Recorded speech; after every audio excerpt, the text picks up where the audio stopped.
응원단 사태 이후 입실렌티 특별위원회가 생겼습니다. 3번의 회의에 걸쳐 준비위원회와 예결상 집행위원회의 방향을 논의했습니다. 이번 고연전에서 연세대 응원단의 미흡한 베리어 프리석 운영이 논란이 됐습니다. 이후 고려대가 베리어 프리석 운영을 맡으면서 문제가 해결됐습니다. 9월 넷째 주 KUTV 뉴스를 시작합니다. 논란이 됐던 입실렌티가 끝나고 총학생회는 입실렌티 특별위원회를 인준, 운영하고 있습니다. 어떤 부분이 해결됐고 어떤 과제가 남았는지 신정원 기자가 짚어봤습니다. 지난 학기에 열린 응원단 관련 의혹 해소를 위한 공청회에서는 행사 매뉴얼이 미비했으며 세법에 대해 무지했다는 사실 등을 확인했습니다. 이후 중앙운영위원회 논의 결과 중운이 산하 입실렌티 특별위원회가 인준됐습니다. 입실특위는 3번의 회의에서 앞으로 들어설 입실렌티 준비위원회와 예결산 집행위원회의 대략적인 활동 방향을 제시했습니다. 앞으로 준비위원회는 입실렌티 당일 행사 운영 전반을 협의 후 기획하고 피드백 회의를 거친 다음 문서화하기로 했습니다.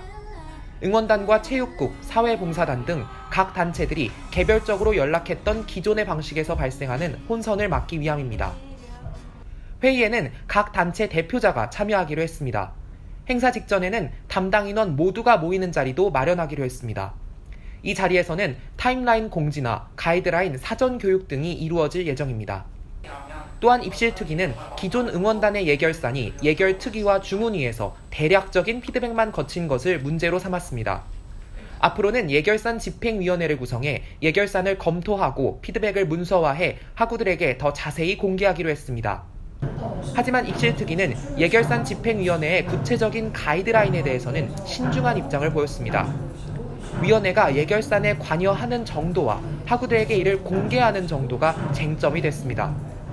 이 밖에도 티켓 잔금 활용 문제나 구체적 가이드라인 문제 등 앞으로 입실특위는 다양한 부분에 대해 논의를 이어갈 계획입니다. KUTV 뉴스 신정원입니다. 이번 고연전에서 연세대학교 응원단의 미흡한 베리어 프리석 문제 대처가 논란이 됐습니다. 하지만 경기 당일 베리어 프리석은 문제없이 운영됐다고 하는데요. 그 과정을 김다민 기자가 짚어봤습니다. 다음은 목동 아이스링크장 도면도입니다.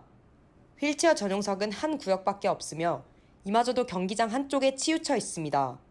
따라서 연세대 관할하에 양교가 합동으로 베리어 프리석을 운영해야 했습니다. 하지만 운영 과정에서 연세대 응원단과 장애인권위원회는 앰프로 인해 갈등이 생겼습니다. 그래서 작년 같은 경우에도 휠체어석이 연대쪽으로 맞고 발생했었는데 앰프 소리에 그 사용자들이 방해가 안 가게 방음벽을 설치해보겠다라고 말했는데 이 비용하고 시간상의 문제 때문에 안 될 것 같다.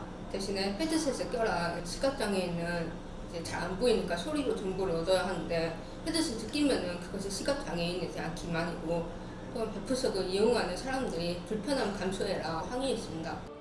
양교 장인위장의 항의에도 연세대 응원단은 끝내 앰프를 베리어 프리석 밖으로 옮기지 않았습니다. 결국 양교 장애인 학우들은 베리어 프리석이 아닌 다른 공간에서 경기를 관람하기로 했습니다.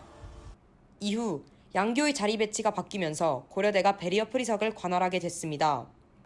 고려대 응원단은 장애인 학우들의 편안한 경기 관람을 위해 베리어 프리석 왼쪽에 메인 스피커를 설치하여 베리어 프리석에 직접적으로 큰 소리가 들리지 않게 했으며 이에 따라 생기는 음향 사각지대에는 모니터 스피커를 설치했습니다.